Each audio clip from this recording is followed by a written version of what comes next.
Okay. So we're looking at chapter 2 today. Actually, we're going to look at I think we're looking at chapter 2 and 3 of your Memler's textbook, but this is going to be kind of all wrapped up into one PowerPoint here. We're going to be looking at a little bit of like cellular biology, which I really love. I think it's kind of a fun topic, but we're also going to go a little, just ever so tiny bit into chemistry as well. So we're going to do just a tad of chemistry. That'll help us understand the cellular biology. And then by understanding the cellular biology, we'll understand all the big stuff as we move through the rest of the course. It's almost like our first day's lecture where we were talking about, chemicals like atoms come together to make up cells, cells come together to make up tissues, tissues come together to make up organs, right? And then for the most part, like we are working with our understanding of those organs, but it's always nice to understand the tiny levels, leading up to that, because like it helps us see the form, which helps us understand the function. So organic compounds. We've got 96 elements that are going to exist in nature. So if you look at, let's see here, I'll pull up the old periodic table for a second. If you pull up the old periodic table of elements, you'll see, 96 elements on here, as long as we haven't invented any new ones.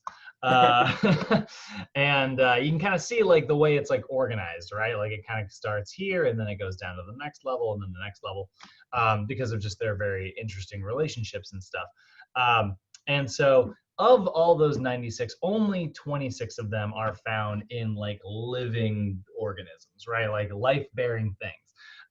So 96% of like what makes us up is actually only 4 of these elements. And that's going to be hydrogen, oxygen, carbon, and nitrogen, with these first 3 being fairly significant. And nitrogen being huge because that's what gives us like our protein. So we're going to see like this one right here, hydrogen. We're going to see carbon right here, oxygen right here, and then where's my guy nitrogen? Right next to it. So there's nitrogen right there. So those are really what make most of us up, right? And you can understand that pretty easily if you think about like, oh yeah, well, I mean, hydrogen and oxygen, that's what makes up like H2O, right? Like that's where we get water from, and we're mostly water.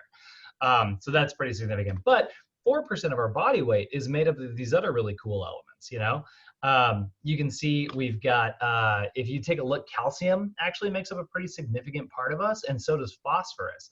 And calcium and phosphorus come together to make a really cool compound called calcium phosphate. And that's what makes up your skeletal system. You get these really cool special little cells inside of your body that are running around, and they lay down this kind of weird paste-like mixture that we're gonna actually talk about tomorrow, or maybe the next day. But basically this paste-like mixture, what it does, it's really cool. It absorbs calcium ions. And then eventually like that calcium hardens, and that's how we grow and repair our bone tissue. So you're going to see calcium and phosphorus. You're going to see things like potassium. We've got sodium and potassium running throughout our entire body. That's what actually, because sodium and potassium have different electrons in them, they have different levels of electric charge. And so by flushing them back and forth, we're actually able to generate our own electricity, which if you've ever seen the movie The Matrix, is what the entire plot of that movie's about. Like little human batteries. And that's not totally inaccurate, although I don't know why the machines didn't just make a whole bunch of sodium potassium machines. But there you go, right? Like that's how we're able to kind of flush those things back and forth. It creates electric charge, and that's how our nervous system is able to like zap our muscles and organs and glands, and in order to be able to do stuff. We've even got things like sulfur inside of our body and chlorine, the same ingredients that are found in bleach. Those things actually make a pretty significant part of our body weight. For instance, like chlorine makes up a big part of like our hydrochloric stomach acid. So big percent of it there. And then 0.1% of it is going to be like other elements such as like iron and molybdenum and things like that, iodine, little tiny elements that you're also going to see on this chart here. And those are just going to aid in certain physiologic processes. But it's kind of cool because like they aren't these main 4 elements. So these things are considered like inorganic elements that we do still use as part of our body. in a way, it's almost like science fiction. You're like, we got these little like, not organic parts of us run throughout our whole body that allows metabolism to occur. So here's kind of an interesting chart. I just like this picture because it kind of goes to show you like how much certain elements are making us up, right? Like oxygen is a huge part of H2O. It's a huge part of water. And then we've got carbon here. Carbon allows us to have basically a framework for all of our elements, our other elements to attach to. This is like, when it comes to organic chemistry and organic biology, like carbon is arguably the most important element that we talk about because it really does give us a framework for everything. This is where we have carbohydrates, even like our proteins and fats use carbon. This is a really big important part of like how we're able to convert food into, usable energy and body structure. Hydrogen, again, part of that water complex. And then nitrogen here, which only makes up like 3%, right? Nitrogen is actually where we get protein from. So proteins, like if you were to look at our 3 macronutrients, and we're going to talk about this later, you've got carbohydrates, fats, and proteins.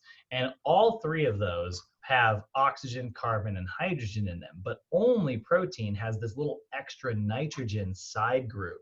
And that's what makes proteins so unique. And so they're able to kind of fold themselves in these really, really interesting shapes. And that's how we have so many different types of protein. We have skin, hair, nails, muscle, DNA, enzymes. We got all this stuff running throughout our body. Your white blood cells, your red blood cells, right? Both those are made up of all kinds of different proteins.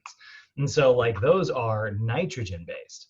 And then there's all those other elements. But I always kind of like this chart because it'd be like if you just took like a beaker and you were to pour these things into it, maybe you'd have like a person.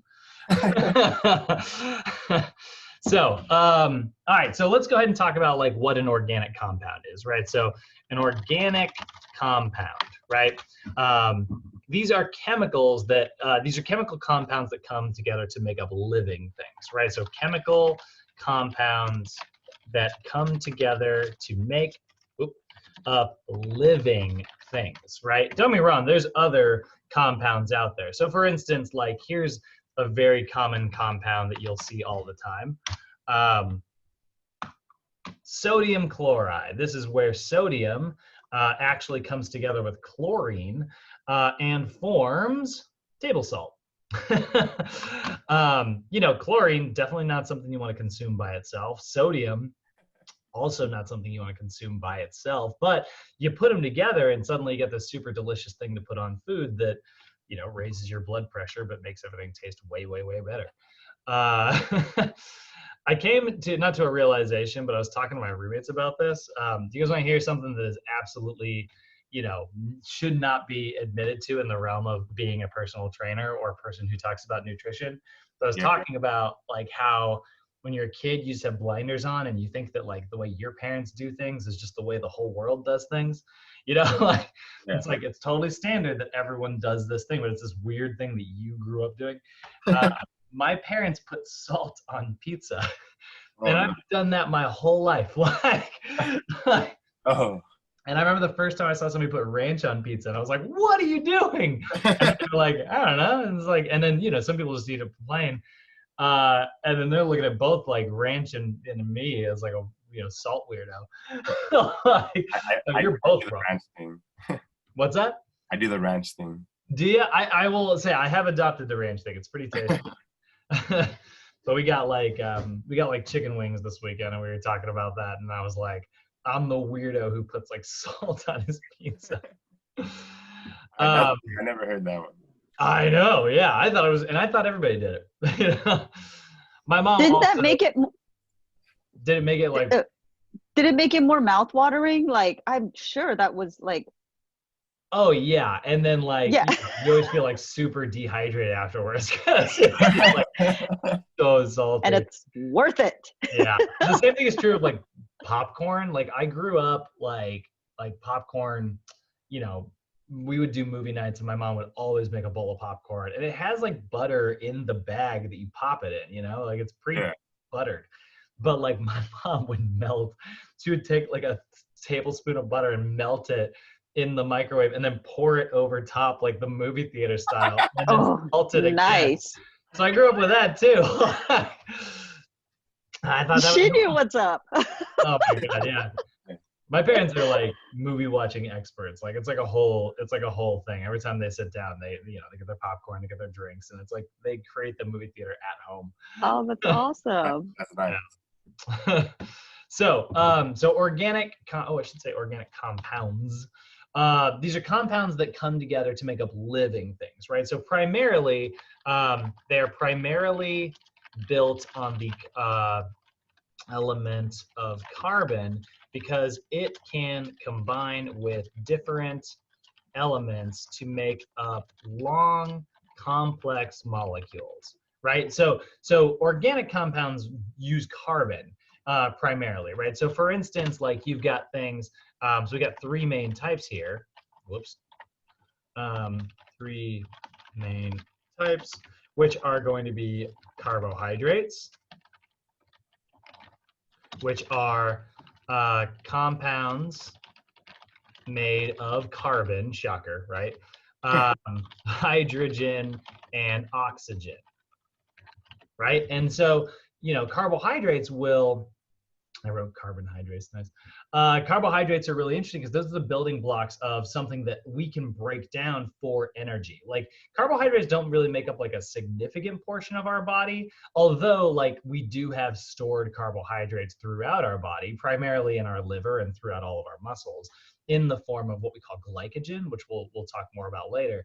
But like basically we have all this stored liquid sugar in our muscles, in our liver, and whenever we need to be able to like have a little bit of carbohydrates, like if you haven't eaten in like 8 hours, your body's like, all right, and so it can break off a little bit of that stored sugar in order to like give you energy. And so carbohydrates are made up of carbon, hydrogen, and oxygen, and that's a classic example of like an organic compound. Now, lipids are a really big part of our body. These are compounds made of carbon, hydrogen, and oxygen, but their shape is ever so slightly different, right? Like because of their interesting shape, they don't stack the same way. They actually usually remain kind of in a, either like a jelly-like substance or as a total liquid. So what's interesting is like lipids actually make up the outer part of every one of our cell walls. So when you look at like a lipid, actually, you'll see this thing called a phospholipid bilayer.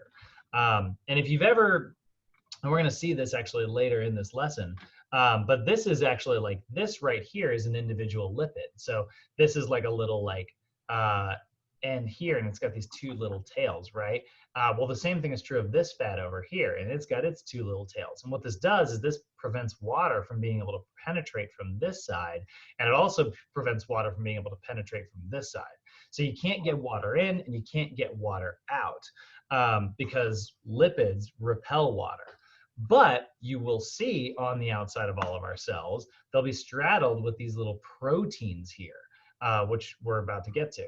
And proteins allow certain materials to pass through, but they allow it to happen like under the control of your body, like the way your body is designed. So that way, like we can keep foreign substances out and we can, excrete waste from our cells if we need to. So, let's say you have a cell that wants to produce energy. It'll take a little bit of oxygen in, and maybe it'll take a little bit of sugar in, and those two things will work their way into the cell, and the cell will spit out some energy. And then what it'll do is it needs to get rid of the byproducts. And so a little bit of water will leave and a little bit of CO2 will leave. And that's why we inhale oxygen and exhale CO2 in the very basic version. And then our last one here, which is the one we usually want to talk the most about, are going to be things like proteins, right? And proteins are compounds made of carbon, hydrogen, oxygen, and nitrogen. And that little bit of nitrogen is what makes proteins so freaking cool. Because of that nitrogen, proteins are able to form so many different shapes. And because of those different shapes, they are able to do so many different things. Whereas carbohydrates tend to be kind of simple and lipids tend to be kind of simple as well. So these are basically the building blocks that make up us, right? So I'm going to go further into carbohydrates here. So I'm going to kind of go back up the notes here. And if we're looking at an example of this, right, we're going to see a few main categories. We just got done talking about this in our nutrition and in our weight loss class. We're going to see a couple different categories of carbohydrates here. You're going to see what are called monosaccharides. Nope, I always do that. I always do double R instead of double C. Oh yeah, that's right, Raul. I always give everybody this quick intro. Terrible English teacher, terrible math teacher. Anatomy and physiology. That's what we're here for. So there's going to be a lot of bad spelling. I'm glad that's teaching. Yeah. Laser focus. So monosaccharides, right? This is going to come from the word like sugar, right? So saccharides, and mono from the word meaning one. So this is a one sugar molecule. So a single sugar molecule such as glucose. So glucose is the classic example of a monosaccharide, right? Glucose is what our cells actually eat. So carbohydrates are too big for our cells to be able to bring those in and like produce energy. And we can't really like do anything with like a big complex carbohydrate, but glucose we can. So it's small enough that we can use it to actually produce fuel. And so when we take glucose in, if we aren't going to use it for energy, what's kind of cool is we can store it up in this big long chain and store it within our body, and then we can break off single sugar molecules whenever we need them in order to be able to do work. So we have monosaccharides, but like I just said, we're able to build them up into longer chains. So we've also got like polysaccharides, which are going to be like complex carbs. And those exist in nature as well as food. So our other one that we've got, our next category we've got is our disaccharides, which are double sugar molecules, such as like sucrose and lactose. So, you know, the sugars that are found in milk, like for instance, like lactose, which is found in milk, that's the sugar that makes some people who are lactose intolerant kind of ill and gassy, right? What that is if you are lactose intolerant, your body is missing this one special enzyme that allows you to be able to break down milk sugars. And by the way, we're not supposed to have that enzyme. It's just that some time along the evolutionary timeline, someone mutated and got like, you know, they didn't get Wolverine healing or anything, but they did get the ability to drink milk. And so like we have some people who can do it, but most people can't. Most of the population in the world is lactose intolerant. So that's what a disaccharide is, right? Sucrose, which is found in like a lot of like fruits and things like that, that's a disaccharide. It's not as simple as glucose, but it's still pretty simple. You know, it's just two sugar molecules linked together. And then finally, we've got polysaccharides. Oh boy, wait, missed that one up. Polysaccharides, which are multiple sugar molecules, right? So there's a lot of them linked together. Things like glycogen and starches. And you know, I'm just gonna put it up here, glycogen, starches, and fiber. Fibers is a really good example as well. So like, if you look at eating like a potato, right? It's got the skin on it. That fiber around the outside is a super, super intense polysaccharide. Because it's so complicated, actually, our digestive system can't break it down. So polysaccharides are like fiber is great because like our digestive system can't break it down. It ends up making its way all the way through the digestive system to the end, and we get rid of it as like a waste product. But what's great about that is like just before it gets to the end, you know, because it survived almost entirely as like whole food, our gut bacteria get something to eat. And then that keeps our gut health really, really healthy. So we really, really do like fiber, but it is actually so complex as a polysaccharide that we actually don't have the digestive system necessary to be able to break it down.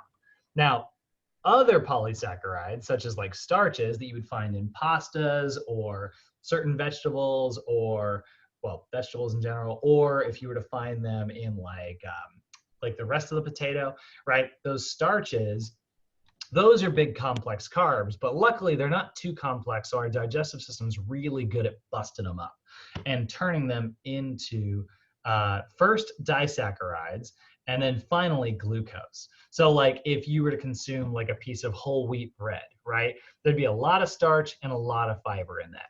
The fiber is just going to go straight through you. But the starches are going to start breaking down in your spit, and they'll become this big complex chain. Then they get broken into little disaccharides. And then those disaccharides will get their way into the stomach.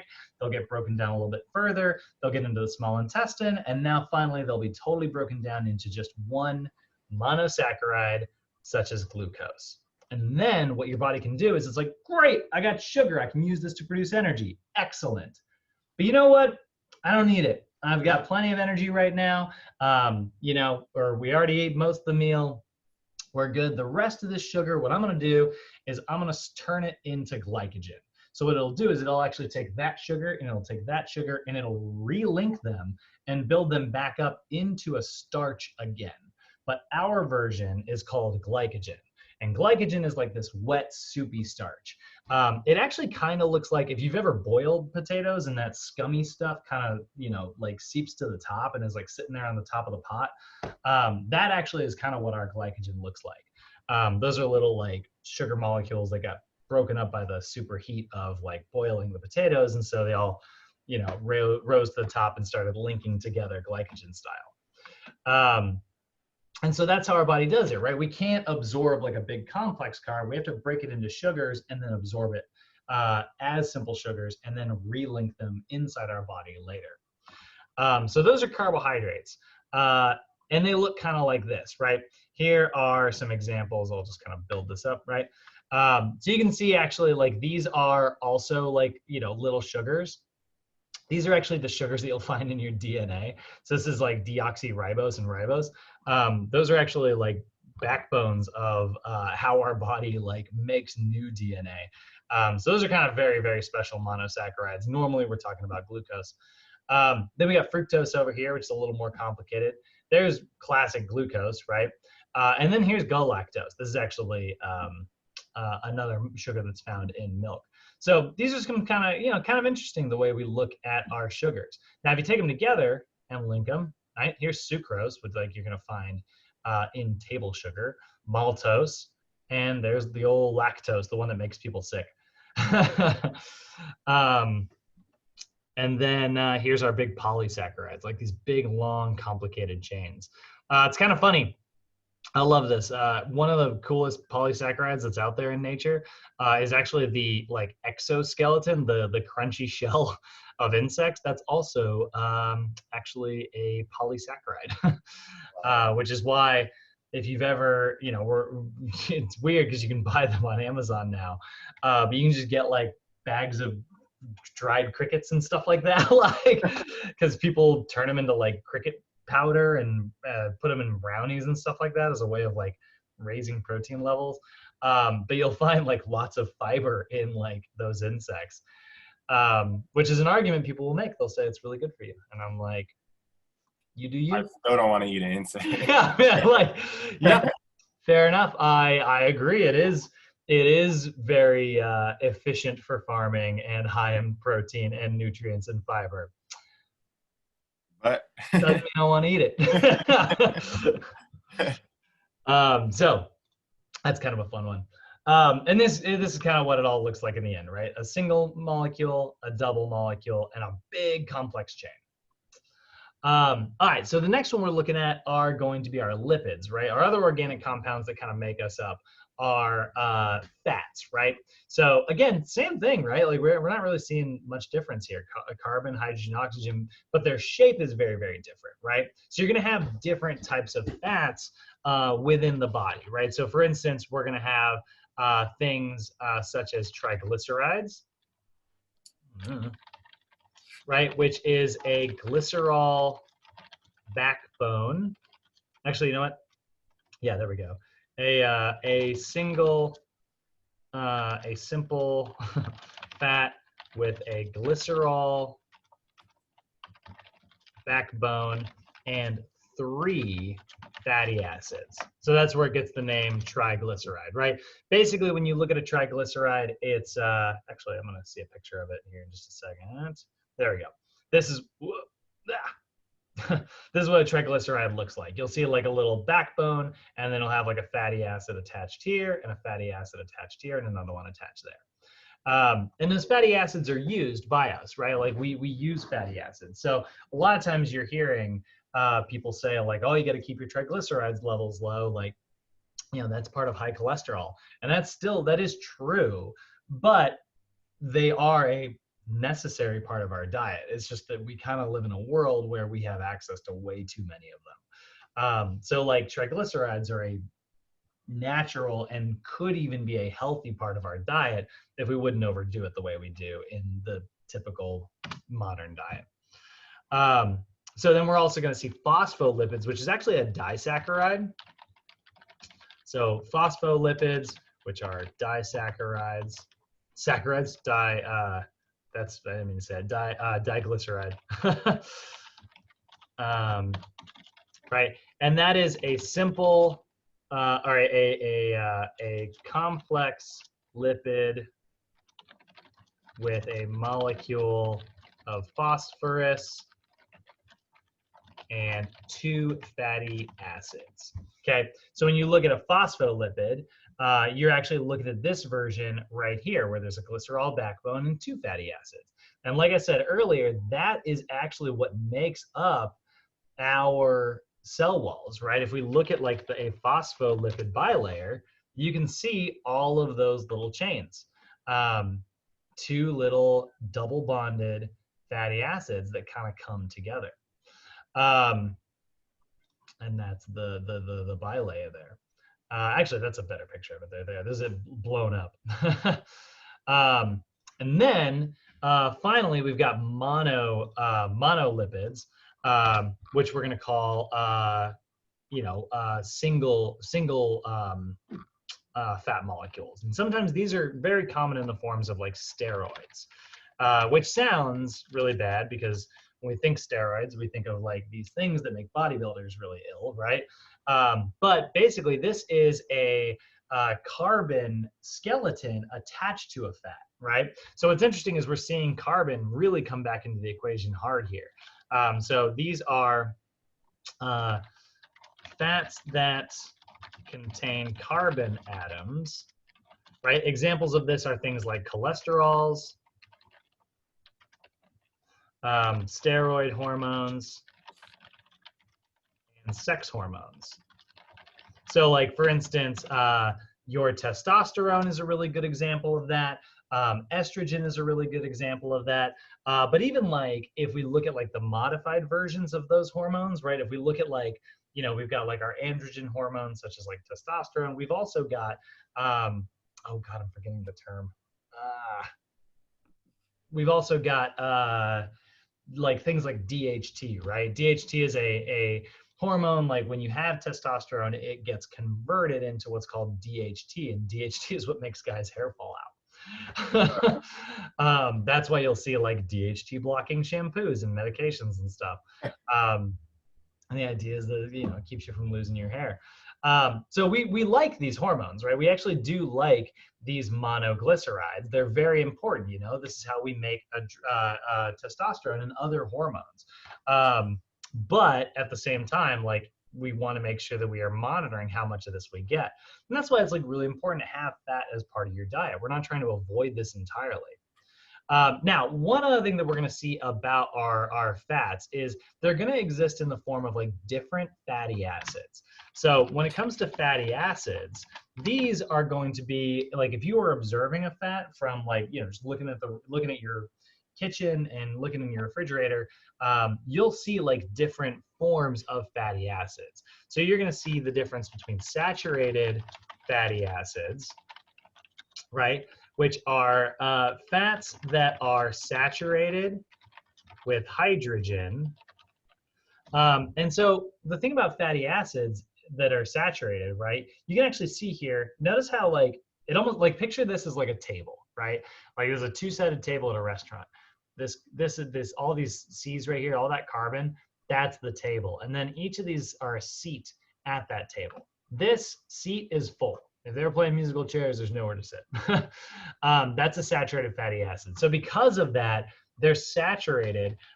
They're able to stack themselves really efficiently, and so they are typically solid at room temperature, and they stack themselves very efficiently, right? So because of that stacking, they are staying solid at room temperature. So when you look at like a steak, right, you'll see a saturated fat there. And then if we look at like our unsaturated fats, right, we're going to see either monounsaturated, which means it's got one space that's unsaturated, or we're going to see polyunsaturated, which means it's got many spaces that are unsaturated. Now, in this picture here, it's kind of like a table. You can see like there's a couple seats left over, right? There's an empty space right here. And then here we can see there's some empty spaces right here as well. Now, the one thing that's slightly inaccurate about this little picture here is that these are all in like a straight line. Generally, because unsaturated fats have that empty space, they actually kink. And so like that'll actually give them like a little like break in their line. And that's why those are liquid at room temperature. Because of like those kinks, they're not able to stack as efficiently, which keeps them in a liquid form. And that's why olive oil is a liquid, but the gristle on the outside of a fat is a solid, right? The gristle on a fat is saturated, and the oil is going to be a mixture of unsaturated fats. So unsaturated fatty acids are fats that are that have space for hydrogen to bind to. So they have empty spaces. And so these are typically liquid at room temperature, and they exist as mono unsaturated and poly unsaturated fats. So those are our different fatty acids. Now there's one that I'm not mentioning here that you've definitely seen on nutrition labels and heard about, and that is going to be trans fats. So trans fats are modified fats. These are actually what used to be an unsaturated fatty acid. So they used to be things like olive oil, canola oil, or something like that. But then we put them in a pot and superheated them to crazy high temperatures, and then they started going beyond their smoking point and boiling point. And then we drop foods into that, and then it deep fries them, and suddenly we've created trans fats. And what that does is it sucks hydrogen out of the air and shoves it into those empty hydrogen spots that we had. Remember, these are missing a hydrogen binding site. And so we shoved some hydrogen in there by force, and that caused those kinks to straighten out. And now these also typically are going to be solid, but they like to be solid in our blood vessels. And that is why trans fats are the ones that are typically the most linked to things like heart disease. And then Irene, you've heard this a million times, but Raul, I'll say this because I say this a lot. I'm not a big fan of telling people what not to eat. Like that's not how I like to approach nutrition, because I think it makes nutrition kind of negative. Yeah. But stay away from trans fats. They are bad for you in all circumstances. What's up? I don't really like stuff like that anyway. Well, that's good. Heck yeah. I mean, I love French fries, man. Maybe French fries. Yeah. But anything else? There's air fryers now. Okay. Yeah. Right. Yeah. Exactly. Irene, what's up? Yeah, with the trans fat, Brad, did they just recently, like in the last several years, make it so that they have to label it as it being bad? They did. Right? Well, because the food companies, the main, they don't have to label that it's bad, but they do have to label it. It was like cigarette smoking, right? Like how it causes cancer, and it was pretty much the same concept with trans fat.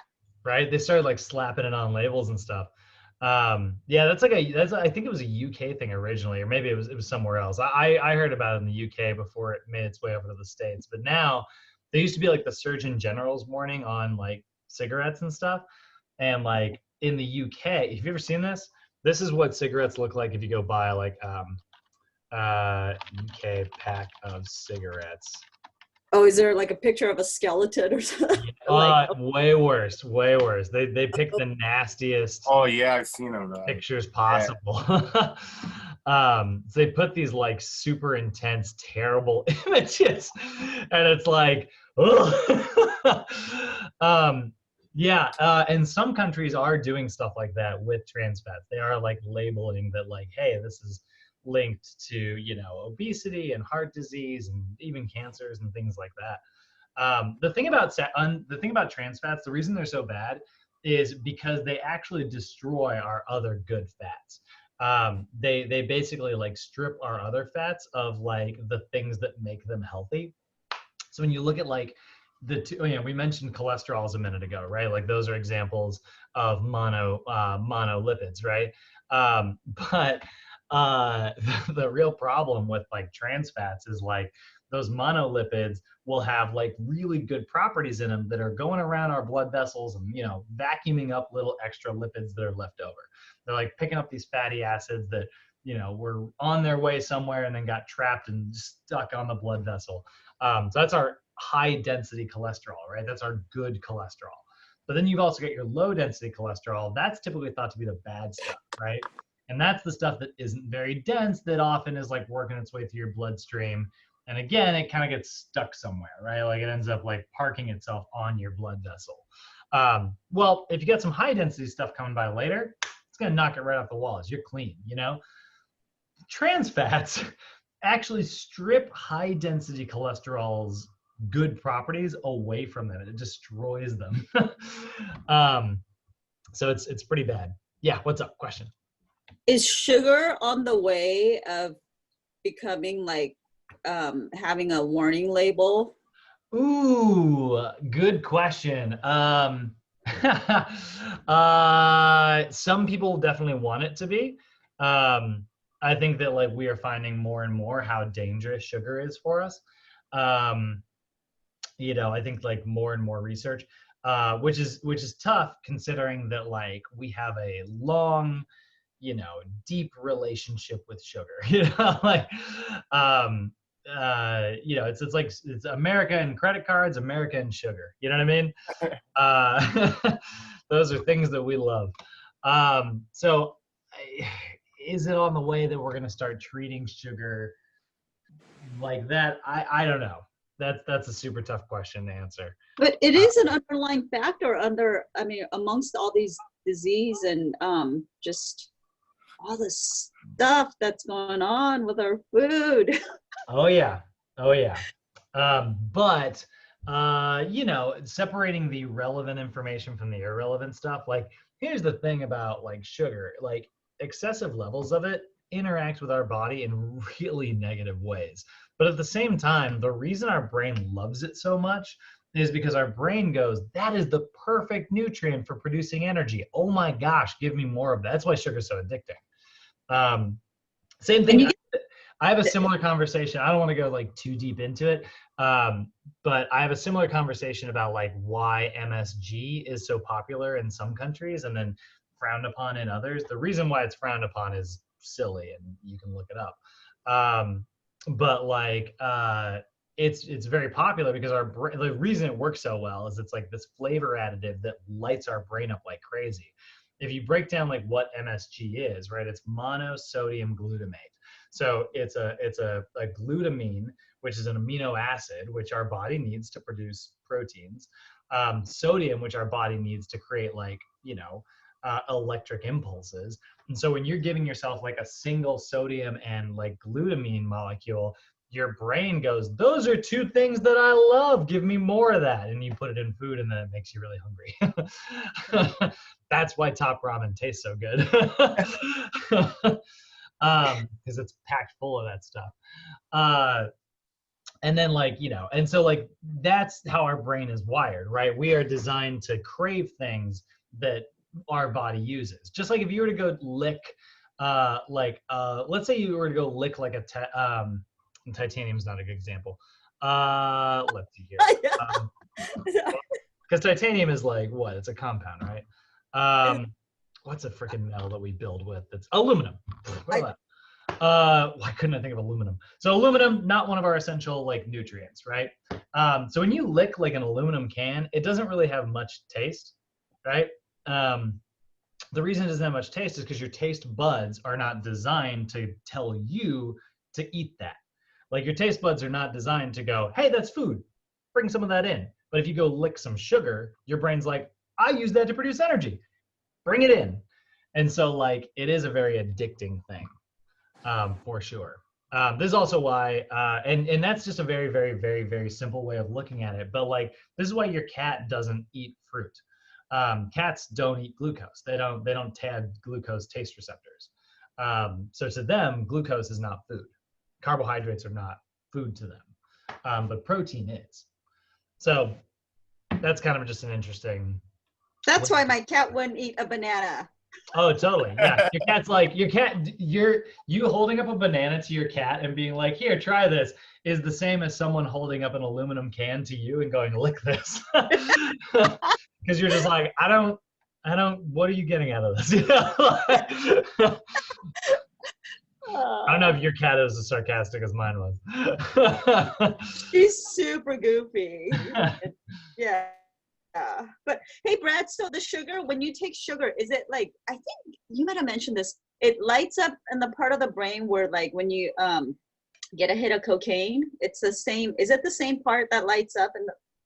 Yeah, but that phrase has been kind of misused. That makes it seem as if it's similar to cocaine.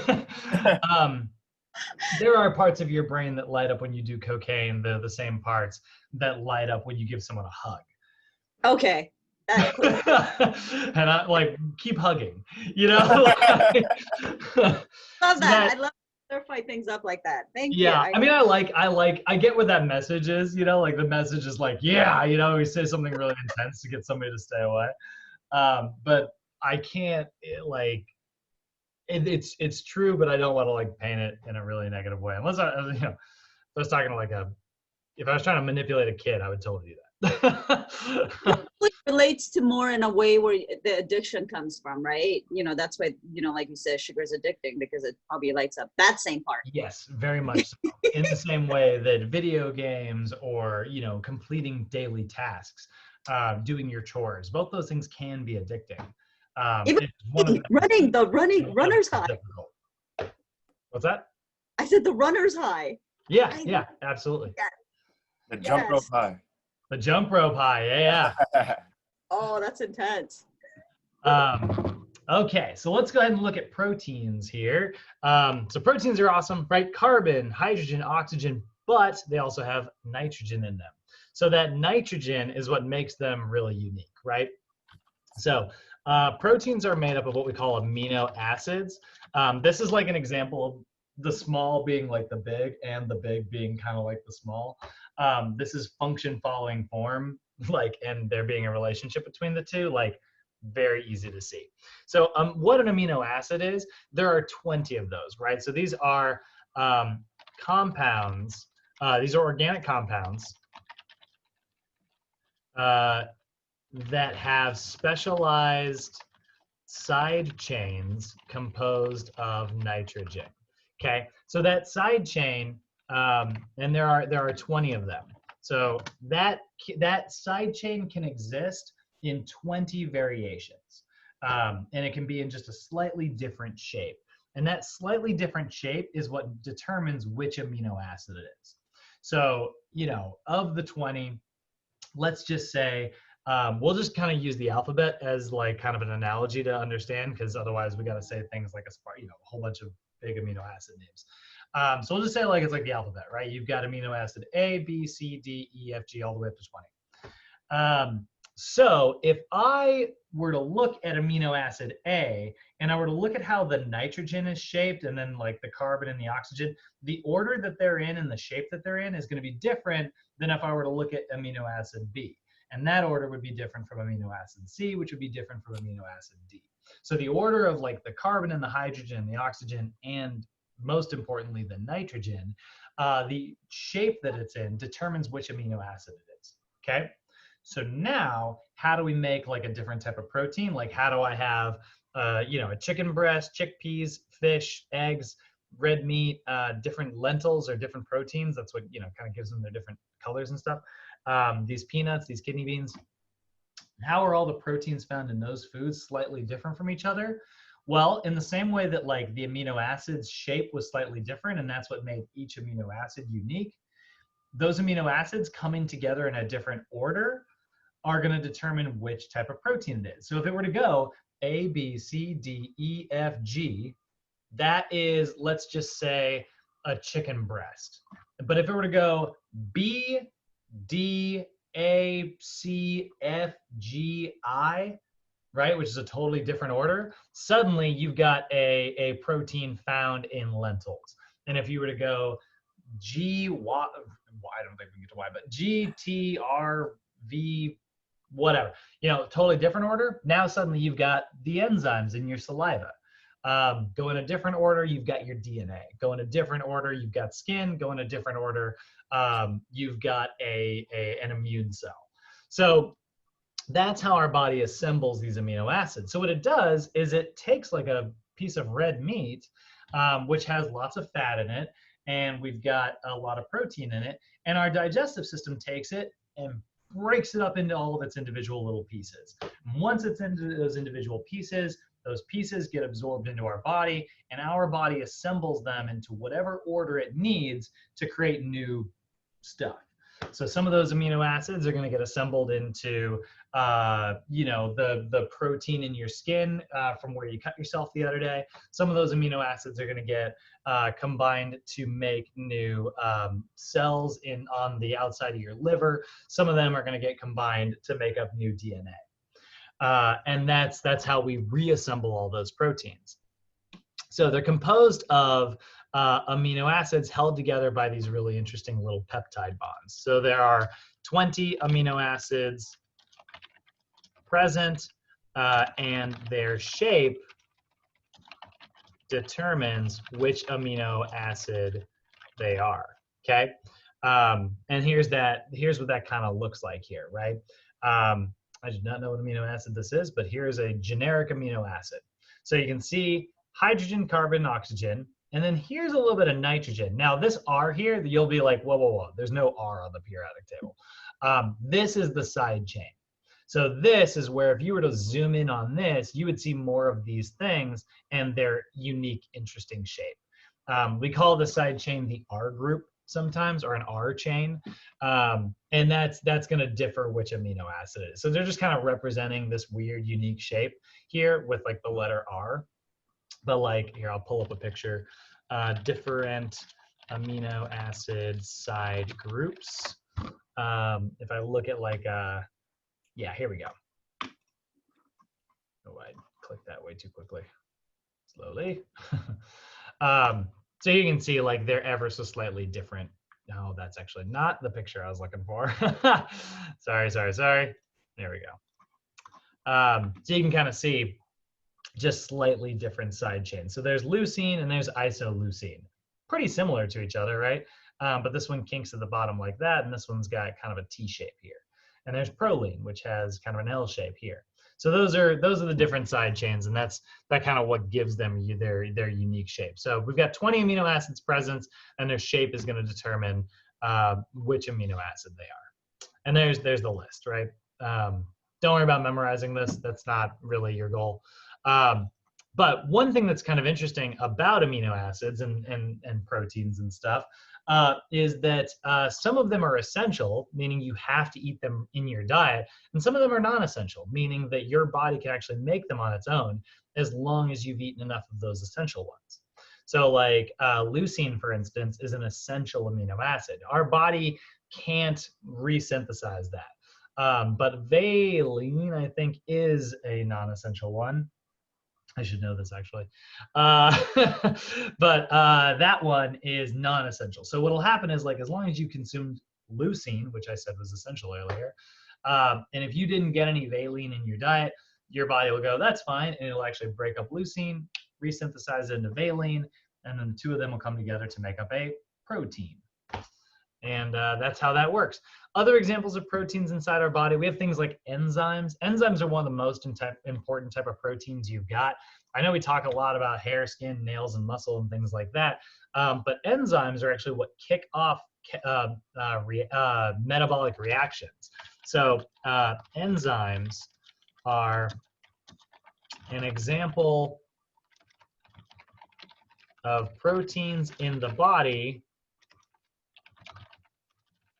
that allow metabolic reactions to take place. So they kick off metabolic reactions. Enzymes are really cool. They kind of kick things off and allow us to do stuff. I always like to tell people it's kind of oftentimes we call them a lock and key mechanism because this analogy that works really well for that is like it's kind of like your car runs on gasoline. It doesn't run on your key, you know, but you can't start to use that gasoline unless you stick your key in the ignition. That's kind of like your key is an enzyme in this metaphor, and gasoline is, I don't know, glucose. By the way, you know what's funny, Irene and Ro, I watched this video this weekend of these people trying to take a $1 steak and tenderize it to taste as good as like a big expensive steak.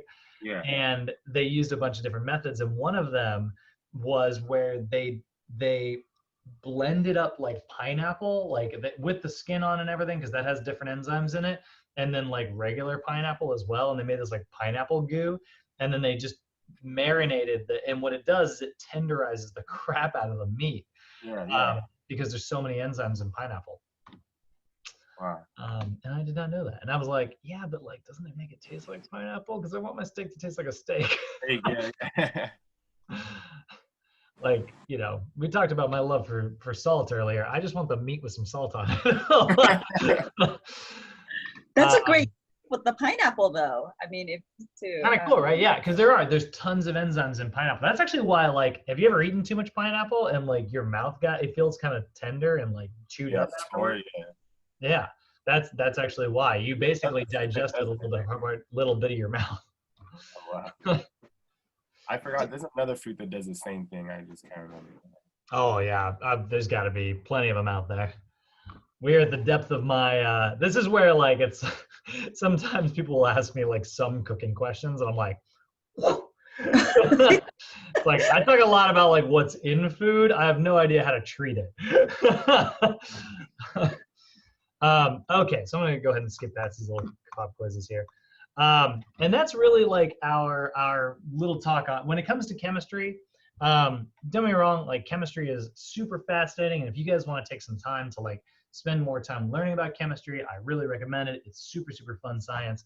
But for the most part, like as a trainer, the chemistry we need to understand is proteins, fats, carbohydrates. Those are kind of our wheelhouse. Yeah. So we're gonna go ahead and move on to chapter 3. But do you guys have any questions before we kind of kick off this next section? Yes. On the diagram, Brad, can you please point out, you know how you pointed out like the lipids covering the cell? Mm-hmm. Yeah, can I see another visual of like a complete cell with the lipid? Mm-hmm. Just actually we're about to. Oh, cool. Yeah, check it out. Let me I'm gonna zoom forward a little bit. Here's a cell here. Wait. Oh, okay, cool. There's a zoomed in one, and then there's that wall. So we might be getting to what you're asking. Do you want to write your question down real quick just so we don't forget it? And then, but I think we're about to get to it. Yeah, I can totally wait. Yeah. So I'm gonna pull up a video here real quick. Back to old crash course. So these are some videos, Raul, that I like to show in class that are just a really great rundown. I mean, the information is great. I will say the guy in the videos likes to talk 100,000 miles an hour, which is part of why he's so charming. He said, as someone who also talks 1,000 miles an hour. But the animations are incredible. So they're really helpful to kind of give you a visual. So we're gonna walk through. He's basically gonna walk through everything we're about to talk about as well, and then I'm gonna go back and we'll notate it. So Crash course cells. He also uses my favorite analogy here. This is actually not from the anatomy and physiology crash course. This is actually from the biology crash course, but it's a very, very handy video. So you'll notice this is in a slightly different style than the other ones. And I am not playing this ad with music. We'll play this. Okay, here we go. Is an animal. This is an animal. And this is also an animal. An animal, animal, animal carcass, animal, animal, animal carcass, again, animal. The thing that all of these other things have in common is that they're made out of the same basic building block, the animal cell.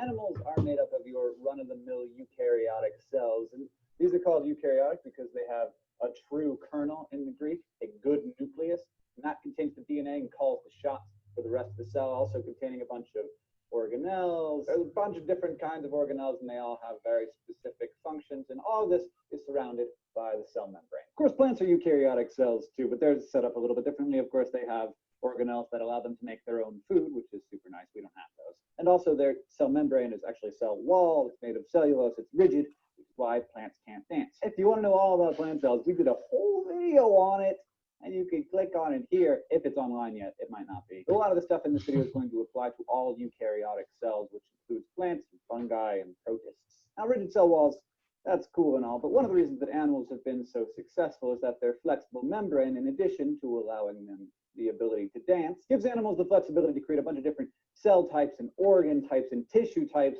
that could never be possible in a plant. The cell walls that protect plants and give them structure prevent them from evolving complicated nerve structures and muscle cells that allow animals to be such a powerful force for, eating plants. Animals can move around, find shelter and food, find things to mate with, all that good stuff. In fact, the ability to move oneself around using specialized muscle tissue has been 100% trademarked by Kingdom Animalia. What about protozoans? Excellent point. What about protozoans? They don't have specialized muscle tissue. They move around with cilia and flagella and that kind of thing. So way back in 1665, British scientist Robert Hooke discovered cells with his kind of crude beta version microscope. He called them cells because they looked like bare Spartan monks' bedrooms with not much going on inside. Hooke was a smart guy and everything, but he could not have been more wrong about what was going on inside of a cell. There is a whole lot going on inside of a eukaryotic cell. It's more like a city than a monk's cell. In fact, let's go with that. A cell is like a city. It has defined geographical limits, a ruling government, power plants, roads, waste treatment plants, a police force, industry, all the things a booming metropolis needs to run smoothly. But this city does not have one of those hippie governments where everybody votes on stuff and talks things out at town hall meetings and crap like that. Nope. Think fascist Italy circa 1938. Think Kim Jong-un's North Korea, and you might be getting a closer idea of how eukaryotic cells do their business. Let's start out with the city limits.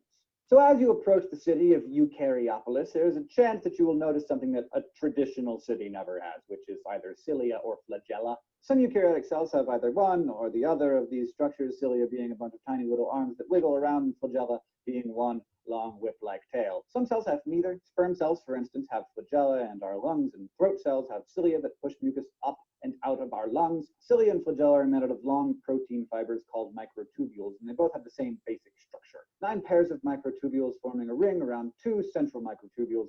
This is often called the 9+2 structure. Anyway, that's just so you know when you're approaching the city, watch out for the cilia and flagella. If you make it past the cilia, you will encounter what is called a cell membrane, which is a kind of squishy, not rigid plant cell wall, which totally encloses the city and all of its contents.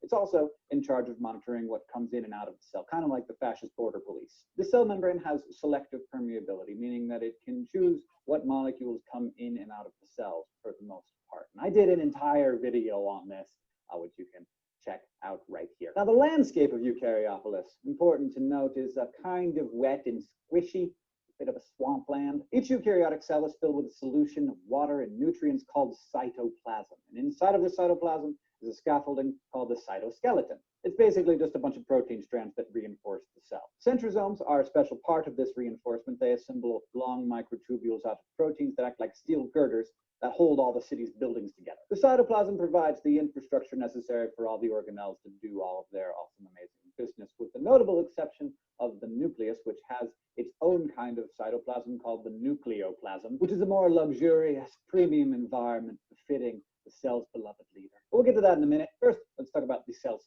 highway system. The endoplasmic reticulum, or just ER, are organelles that create a network of membranes that carry stuff around the cell. These membranes are phospholipid bilayers, same as in the cell membrane. There are two types of ER. There's the rough and the smooth, fairly similar, but slightly different shapes, slightly different functions. The rough ER looks all bumpy because it has ribosomes attached to it, and the smooth ER doesn't, so it's a smooth network of tubes. Smooth ER acts as a kind of factory warehouse in the cell city. It contains enzymes that help with the creation of important lipids, which you'll recall from our talk about biological molecules. You have phospholipids and steroids that turn out to be sex hormones. Other enzymes in the smooth ER specialize in detoxifying substance like noxious stuff derived from drugs and alcohol, which they do by adding a carboxyl group to them, making them soluble in water. Finally, the smooth ER also stores ions in solutions that the cell may need later on, especially sodium ions, which are used for energy in muscle cells. So the smooth ER helps make lipids, while the rough ER helps in the synthesis and packaging of proteins. And those proteins are created by another type of organelle,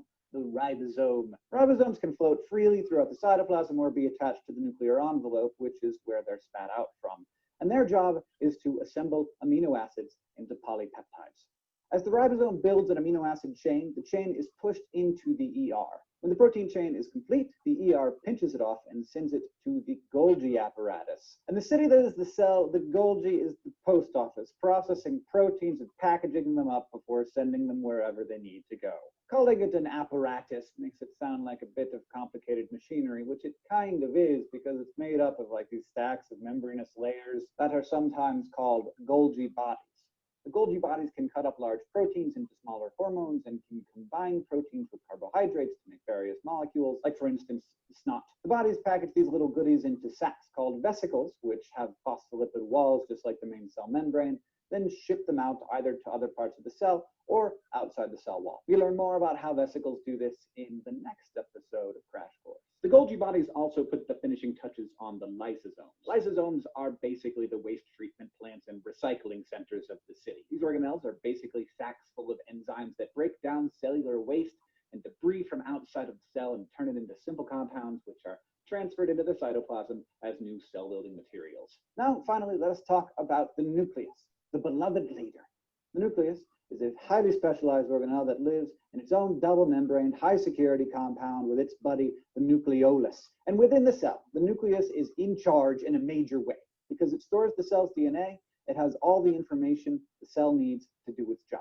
The nucleus makes all the laws for the city, and orders all the other organelles around, telling them how and when to grow, what to metabolize, what proteins to synthesize, how and when to divide. The nucleus does all this by using the information blueprinted in its DNA to build proteins that will facilitate a specific job getting done. For instance, on January 1st, 2012, let's say a liver cell needs to help break down an entire bottle of champagne. The nucleus in that liver cell would start telling the cell to make alcohol dehydrogenase, which is the enzyme that makes alcohol not alcohol anymore. This protein synthesis business is complicated. Lucky for you, we will have, or may already have, an entire video about how it happens. The nucleus holds its precious DNA along with some proteins in a web-like substance called a chromatin. When it comes time for the cell to split, the chromatin gathers into rod-shaped chromosomes, each of which holds DNA molecules. Different species of animals have different numbers of chromosomes. We humans have 46, fruit flies have 8. Hedgehogs, which are adorable, but less complex than humans, have 90. Now the nucleolus, which lives inside of the nucleus, is the only organelle not enveloped by its own membrane. It's just a gooey splotch of stuff within the nucleus. Its main job is creating ribosomal RNA, or rRNA, which it then combines with some proteins to form the basic units of ribosomes. Once these units are done, the nucleolus spits them out of the nuclear envelope where they are fully assembled into ribosomes.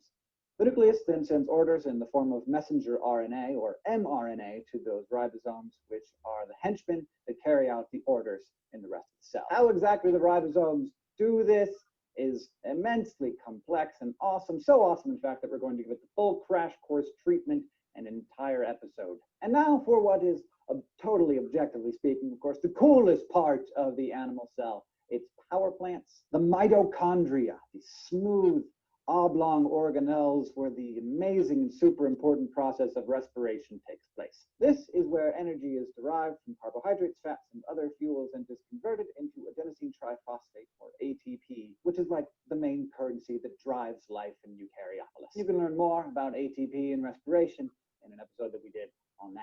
Now, of course, some cells, like muscle cells or neuron cells, need a lot more power than the average cell in the body, and so those cells have a lot more mitochondria per cell. But maybe the coolest thing about mitochondria is that long ago, animal cells didn't have them, but they existed as their own sort of bacterial cell. And one day, one of these things ended up inside of an animal cell, probably because the animal cell was trying to eat it. But instead of eating it, it realized that this thing was really super smart and good at turning food into energy, and it just kept it. It stayed around. And to this day, they sort of act like their own separate organisms, like they do their own thing within the cell. They replicate themselves. They even contain a small amount of DNA. Now, what may be even more awesome, if that's possible, is that mitochondria are in the egg cell when an egg gets fertilized. And those mitochondria have DNA. But because mitochondria replicate themselves in a separate fashion, it doesn't get mixed with the DNA of the father. It's just the mother's mitochondrial DNA. That means that your and my mitochondrial DNA is exactly the same as the mitochondrial DNA of our mothers. And because this special DNA is isolated in this way, scientists can actually track back and back and back and back to a single mitochondrial Eve who lived about 200,000 years ago in Africa. All of that complication and mystery and beauty in one of the cells of your body. Complicated, yes, but worth understanding. Review time, another somewhat complicated episode of Crash Course Biology. If you want to go back and watch any of the stuff that we talked about it to reinforce it in your brain, if you didn't quite get it, just click on the links and it'll take you back in time to when I was talking about that mere minutes ago. Thank you for watching. If you have questions for us, please ask below in the comments or on Twitter or on Facebook, and we will do our best to make things more clear for you. See you next time. Okay. Phew. So let's go over that, but slowly. All right. So we're going to look at, we are looking at cells here, right? So we're going to kind of understand like our cell structure a little bit and our membranes. Then we'll understand like the different organelles within our cells, which will make that kind of easier to understand. So if we look at like what a cell is, right? So cells are the most basic units of all like life, right? Like we have like single-celled organisms, which are basically just a series of chemicals that kind of come together and like exist as this one interesting like little cell there. But you know, then they slowly got more and more complex until eventually you ended up with us. So what's cool about that is they have like, they're organized in a very specific way. And they have like different metabolic processes. They respond in different ways, you know, based on like whether they're stretched or if they have an electric current run across them or if certain chemicals interact with their outer membranes. And so they'll respond in really unique ways, depending on what type of cell it is. They are able to maintain homeostasis, like we talked about last time, like they're able to maintain themselves and get back to normal. They're able to grow and they're able to reproduce. So each of the individual cells in your body are almost like their own like little living organism. And it's our job to kind of, you know, keep them alive. So you can actually see like different, you know, these are actually all just pictures of cells from different microscopes. I like this one the most. This is, I think it was an electron microscope. But this one right here is where you can actually see like the furry shape around the outside of a cell, which you wouldn't see in like a plant cell actually. This is one of my favorite things to say. Animal cells, or you know, organism cells, are furry like animals. That's my favorite, one of my favorite little things about them. And that furriness is what allows them to kind of keep foreign invaders out, but then also to be like, what is that, a carbohydrate? And they're like, wiggles it over and gets it into this little carbohydrate slot. So the most basic unit of all of our life, and then it's going to be organized, but it exhibits specific organization. Specific organization. And what I mean when I say that is that it has like unique characteristics that allow it to do certain things. So one of the most important is like its plasma membrane, right? It's going to have its nucleus, and it's going to have stuff like cytoplasm, which will contain like a fluid portion, which is like what we call like the cytosol. And it is going to have all of the different organelles in there as well.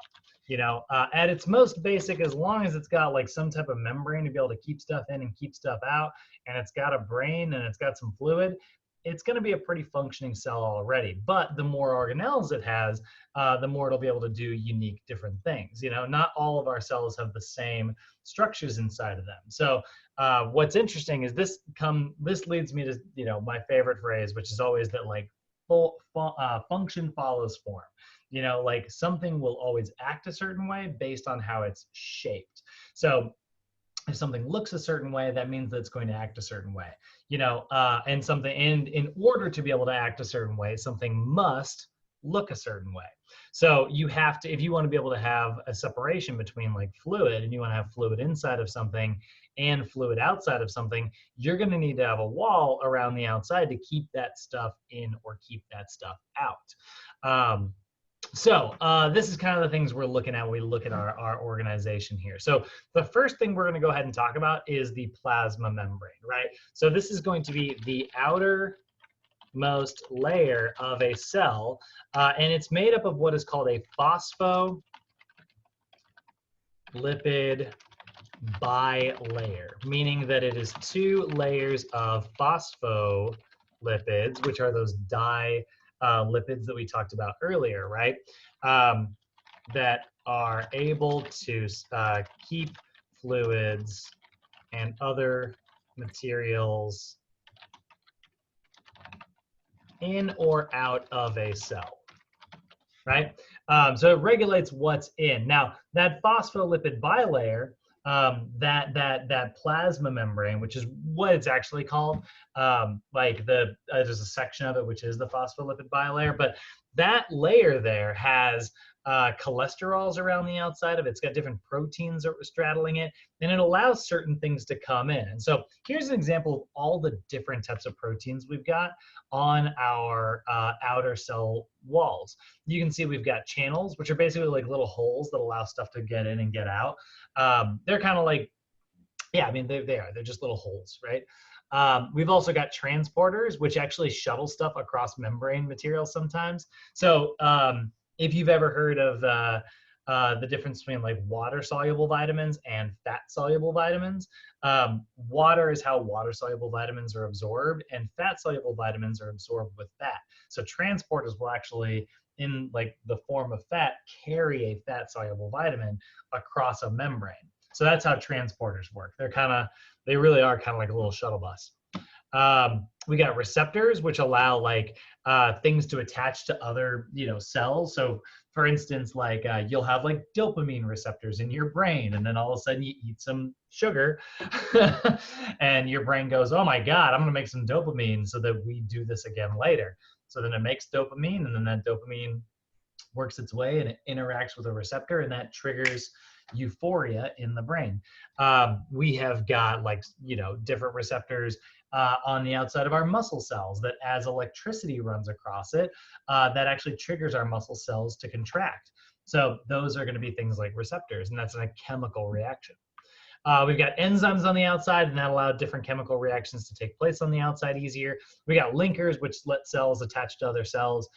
And we got cell identity markers, which are one of the coolest things to talk about, but they're not super relevant to us.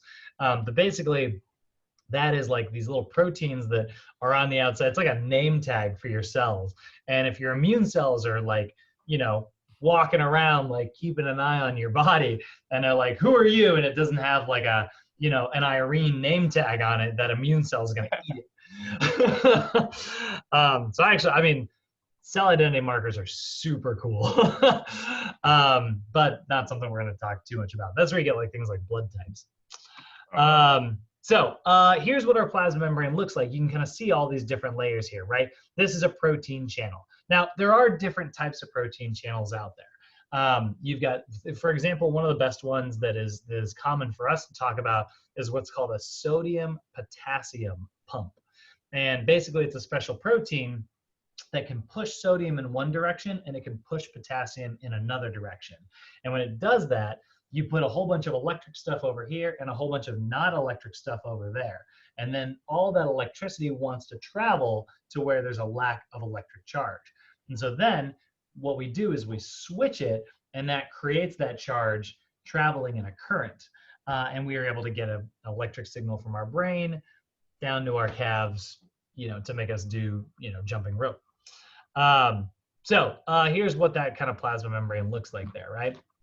So you are going to see like your plasma membrane will have like a membrane potential. It'll have like a static electric charge. And that's like the difference of how much electricity is on one side versus how much electricity is on the other. When your plasma membrane is at like its resting state, it's just sitting there like passively not doing anything. But let's just say like something happens. Like, this is what we're going to talk about when we get to the nervous system tomorrow. Let's say some type of stimulus happens, you place your hand on like a hot stove or something, right? Well, what's going to happen is sensory receptors in your hand are going to go, holy crap, like we're getting damaged. Like that's really hot, right? And so those sensory receptors are going to all of a sudden be triggered to create a membrane potential. And what that's going to do is the sensory receptors sent a signal up to your brain, and your brain is going to send a reaction back to pull your hand away. And they sit there passively until they need to do something. So that's your membrane potential. And it's caused by separating positive stuff and negative stuff with those proteins on other side. Now, those concentrations are going to either be determined by pumping things against the concentration or channels letting them flow passively back. And what I mean by like flowing passively back is there's always kind of a good principle to remember whenever we are talking about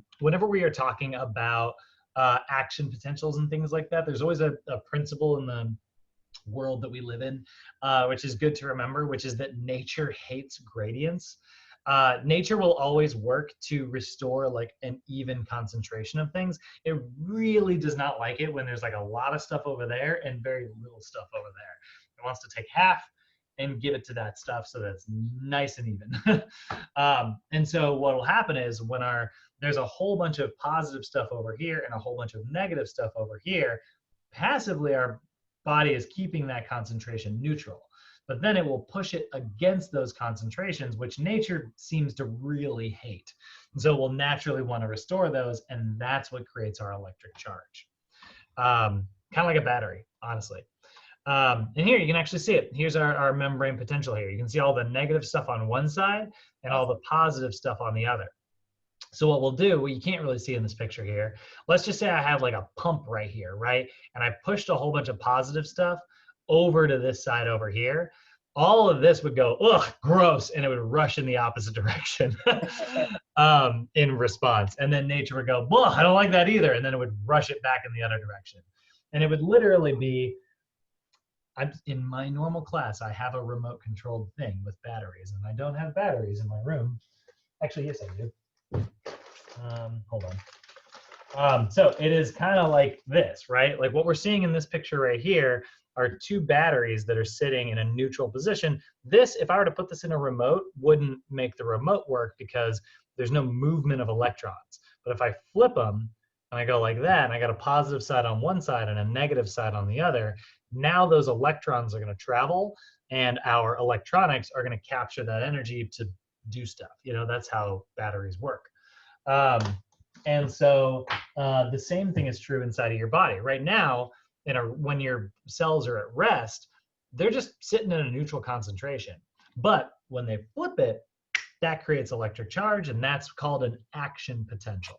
And that action potential will travel from neuron to neuron to neuron to neuron until eventually it zaps our muscles and makes our muscle, do stuff. So that's your plasma membrane. It's there to make sure that sodium and potassium, it actually stores up, and it's like, your nervous system is really good at this. It actually stores up concentrations on either side so that it can create like a big difference in charge whenever it needs to. And that's why actually, this is kind of funny, but I love saying this. And you guys can look it up on your own time. It's always fun. They have done studies. Raul, have you ever done any like max strength lifting? Like powerlifting? Yeah, back in high school. Yeah.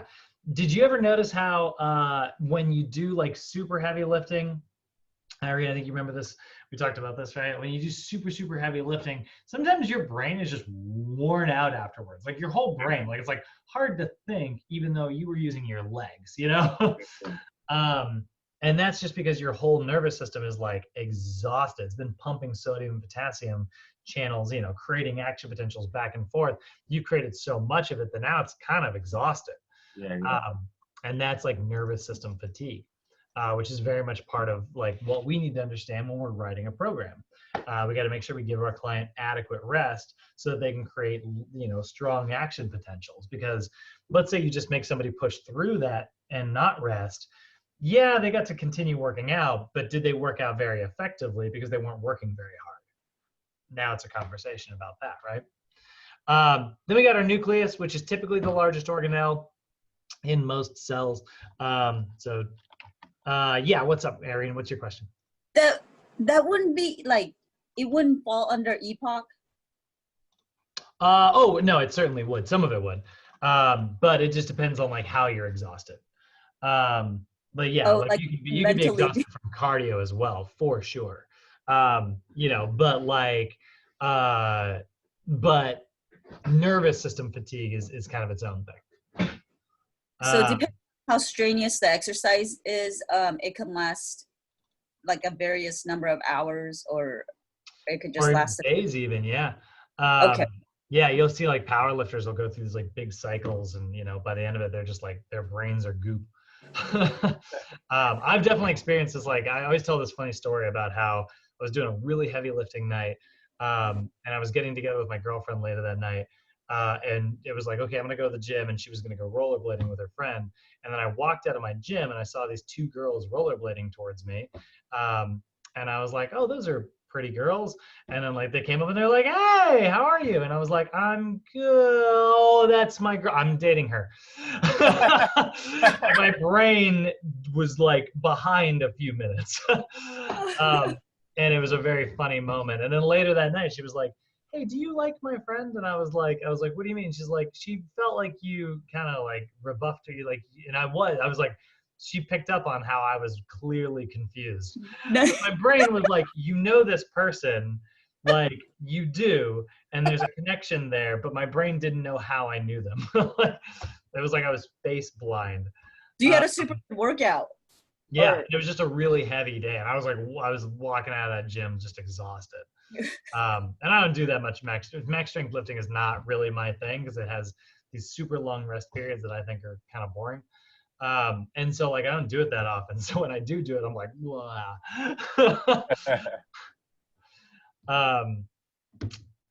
So next thing we got is our nucleus, which is often the largest organelle, and it contains the DNA and blueprint for our body's cells. So your DNA is going to be trapped within that nucleus there, and obviously is a very, very big important thing.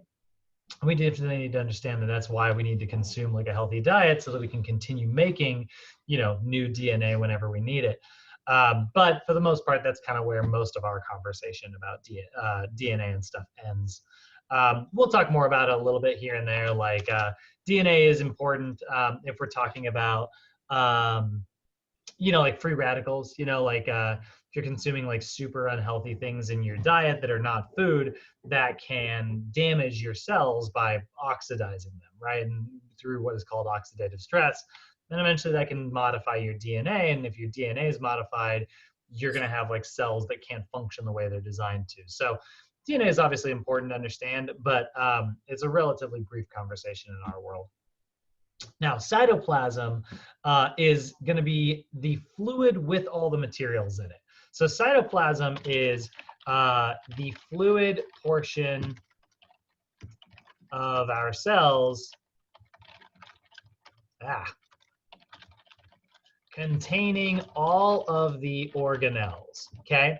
So cytosol is the fluid, and the organelles are special structures that perform different cell functions, right? So like ribosomes are in charge of like organizing and assembling different proteins. We've got mitochondria, which are going to manufacture ATP. That's a really important one for us to talk about. You've got an endoplasmic reticulum, which is going to act as sort of a membrane to house some ribosomes. Lysosomes, I love lysosomes. Those are there to like, they're full of enzymes and they digest stuff. So lysosomes are often what like basically eat stuff within your cells. They're your cell's own digestive system. So there's a lot of different ones in here. Primarily the ones we are going to talk, and even your nucleus is an example of an organelle. But like if we're going to really talk about this, our most important one is definitely going to be our mitochondria. I'll put a little asterisk next to mitochondria because it's so important. Which is an organelle responsible for the production of ATP. And so like our mitochondria take in glucose and oxygen and spit out a form of energy that we can use to do all of our cellular work.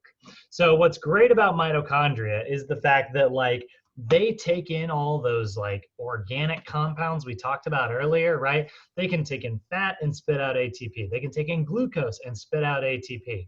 Our body can take in protein, turn it into glucose, put it into the mitochondria, and spit out ATP. Your mitochondria are these really awesome little molecules that create ATP. Now, ATP is basically just this stored form of energy, right? We can't just use, like we can't capture like the light of the sun and use it to keep our bodies running. Plants can, but we can't. We can't just like capture light and turn it into like work. So instead, we eat plants and we convert those into our version of work, which is the ATP molecule. And so we're able to like have this little, you know, kind of high energy molecule, and we break that high energy molecule, and that's when it releases energy. So we can store up ATP in our body, which is really great because like maybe we don't want to produce too much energy right now. Maybe I want to have stored energy to break down later. So that's what our mitochondria are. Now, on the outside of your organelles, you're also going to see two other little structures here, which are going to be called cilia and flagellum. I'm not going to put these in our notes, but cilia are basically like, that's the fur on the outside of an animal cell. And their job is to like move stuff around and get it to where it needs to go.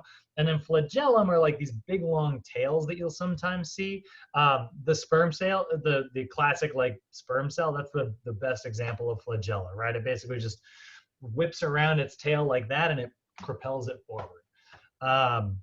Now, we got a bunch of different types of cells, and this is where we see shape related to function, right? And I'm going to put that up here as just a general note under our cell section. So a cell's shape will always be related to its function, right? This is where, you know, you hear again my favorite phrase, function follows form. Right? So for instance, a neuron has these really long nerve fibers, and it's got a lot of sodium and potassium pumps because it wants to be able to generate electric charge, because our nervous system is what uses electricity to communicate with the body. Your red blood cells, they have a little donut shape because that makes them better at carrying oxygen and other materials throughout the body. In fact, your blood cells are kind of unique. They're their own little, like, they exist as like a normal cell. Like they kind of look like that classic animal cell that we saw earlier with like, you know, big circle and this and that. But then what they'll do is they'll basically vomit out all of their little organelles which sounds really sad. But what that does is that causes the red blood cell to deflate, and then it becomes this little filled in donut shape. And that makes it better at binding oxygen. This is also why these are the shortest living cells in our body. We're making new red blood cells constantly, because without mitochondria, without a nucleus, without all these organelles, it can't really survive very long. But look at all these different shapes of cells, right? You know, this picture right here is just meant to act as like a generic animal cell. Most of our cells don't actually look like this. This doesn't have any special shape, which means it doesn't have any special function. So we call that just that's just a general chart. But look at here, right? A sperm cell is really good at like, kind of house a whole bunch of DNA, and it's gonna puncture through like the egg cell, right? Red blood cells can carry oxygen. Muscle cells are really good. You can see these little proteins right here. That allows them to shorten and relax, which is very unique. Skin cells are really good at stretching, and nerve cells are really good at connecting to one another with these little fingers here and sending electric impulses. So we see a lot of really, really, really cool different shapes and different functions of all of our cells. Do you guys have any questions about any of that before we move on to our last little bit here? No, I've been taking these notes. Fair enough. What's up, Irene? Mitochondria. That is like the clearest explanation where I clearly understood how it works with the plant, eating the plant. Oh. And how it works. Yeah, totally. You know, plants, yeah, they're great at just turning heat and light into energy. We can't do that. We got to eat animals and plants and things like that. But that's the thing, like what's ironic is like, and this is a fun little fact for you, but remember like how we talked about in our last class, we talked about like the first law of thermodynamics, right? Energy can't be created or destroyed, right? It can transform in one way or another. Literally everything you do is because of the sun. Like all of the sun's energy has been changed. It's a bunch of radiation and heat that got turned into plants, which then got eaten by us, and then we turned it into something else. And so like you are literally eating the sun's energy. Everything that you do, every single thing on this planet is because of like the sun's energy. We've just converted it from one form to another, to another, to another. And we have all these different converted versions. That's a great fun fact. Yeah, right? Isn't that fun? Man. That's why I like these first 2 days are meant to be like, it sounds like it's a ton of information, and it totally is. But it's also kind of meant to be just like a fun little intro. Most of this is, it's like, we're going to talk about like, hey, what's a nucleus? You know, like how does a plasma membrane work? Which organelle is responsible for reducing energy? You know, but I love these PowerPoints because like they just spark so much fun conversation. I love it. Yeah. Okay, so let's go ahead and talk about how our cells actually do stuff, right? So when we look at like the movement of materials, right? Our cells are what we call selectively permeable, right? And what I mean by selective permeability is selective permeability. It means that a membrane can regulate which materials enter a cell and which materials leave a cell. So they are selectively permeable, right? If I were to like, if you were to take like a colander, right? Like a strainer for pasta, right? It's got a whole bunch of holes in it. That is not selectively permeable. I mean, it kind of is. Like water can travel through it, but pasta can't, right?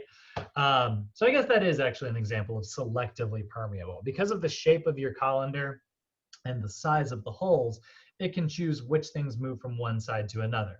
My door is not really that selectively permeable until I decide to close it. Like, because I do have like a door attached to it, it is selectively permeable. But if I were to just like open the door and it got broken and it was stuck open forever, it's no longer able to regulate what comes in and what comes out. I can't keep dogs out of my room. while I'm trying to do these video recordings. So like that's selectively permeable, right? We can either open things up, we can close them down. Certain things that are small enough can pass through, but things that are too large can't. This is why when we're describing like our digestive system, your digestive system is the perfect example of selective permeability, right? Proteins, fats, carbs, those things can get into our bloodstream. Vitamins, minerals, those things can get into our bloodstream. Water, that can get into our bloodstream. But let's look at like, let's say you were eating a Snickers bar and you weren't paying very close attention and you accidentally swallowed some of that plastic wrapper. Plastic is not food. Your body does not have a digestive system designed to be able to break it down. It doesn't really know what to do with plastic. It also doesn't really know what to do with ink. So for the most part, like that plastic's going to travel through your digestive system and it's going to choose, or at least it was designed to be able to choose, not to let plastic into your digestive system. So it ends up coming out the other end. If you've ever seen your dog, you know, get into something they're not supposed to get into, or your cat, and they like chewed into like a box of treats, they ended up like chewing into like, you know, maybe someone threw that like plastic lining, and then you have to go pick it up off the lawn a couple hours later, right? That is because like your digestive system is not designed to break down things that are not food. And that's great because that keeps materials that could harm us out of our body. Like we're really grateful for the selective permeability. It's not always perfect, you know. This is why they say you shouldn't really heat up your food in plastic Tupperware because that ends up modifying all that plastic, and then it can get into your food, and then it gets small enough that, hey, maybe it can pass through your blood, you know, into your bloodstream.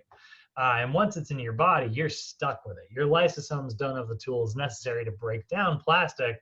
So what it's going to do is it's going to take that plastic, it's going to store it probably in a fat cell somewhere in your body, and it's just going to sit there for the rest of your life, which is fine for the most part. But if that plastic starts interacting with its outside environment, it causes all kinds of problems, and maybe someday it can even modify your DNA. And now you got some derpy cells that aren't really doing what they're supposed to do, and maybe those cells start attacking, you know, they're supposed to be on your side, but they start attacking your own body. And this is why we say that certain plastics are linked to certain types of cancers. Is it going to happen? Chances are actually pretty slim. But again, it's like a risk, and the more often that you do it, the more you are putting yourself at risk. So selective permeability is great because it allows us to regulate what's coming in and what's going out. Now, that travel is going to be based on a bunch of different things. It's going to be based on size, right? Like pasta can't get through my colander, but water can.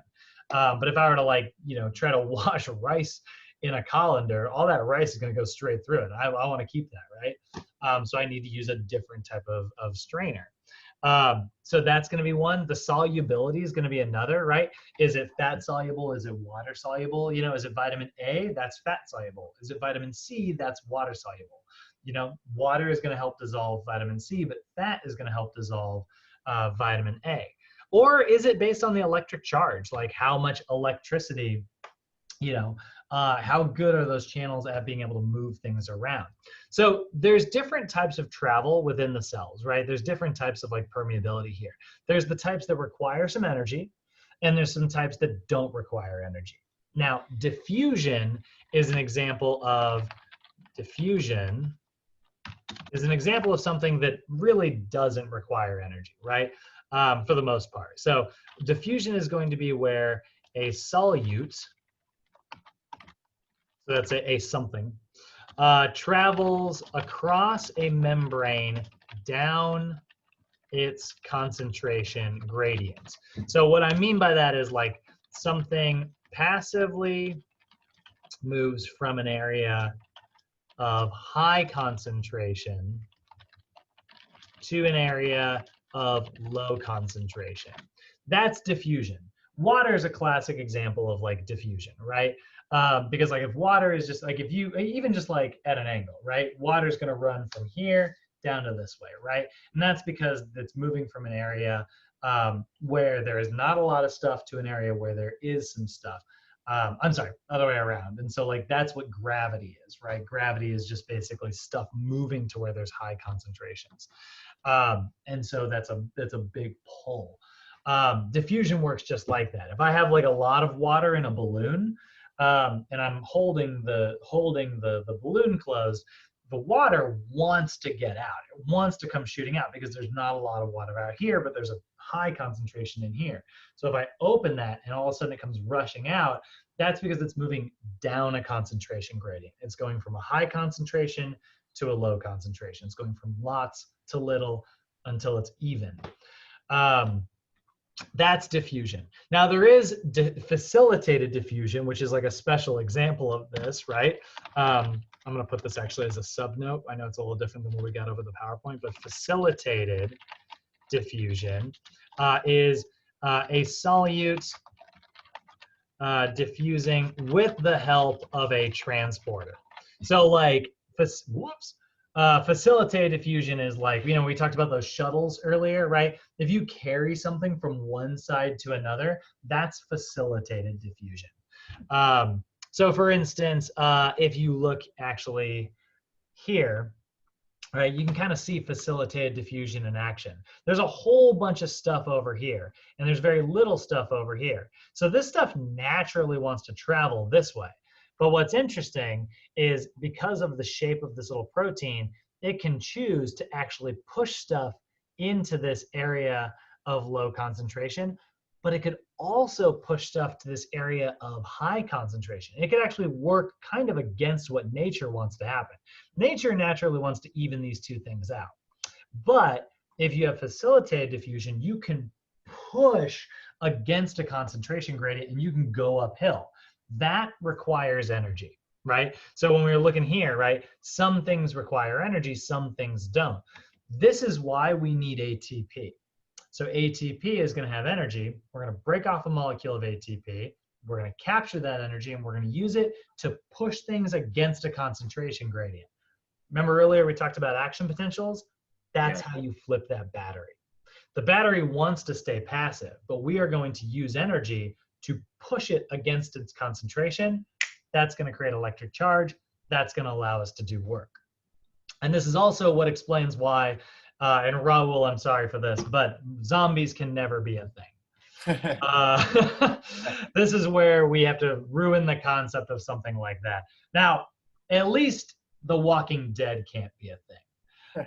Because once a tissue loses its ability to create electric charge permanently, and once it loses its ability to create energy permanently, you're done.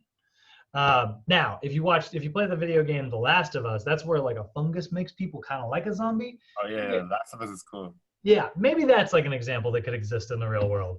Or like if you watch like the 28 Days Later movies, it's like rabies. Maybe that could exist. But like once you lose the ability to produce ATP, you're done.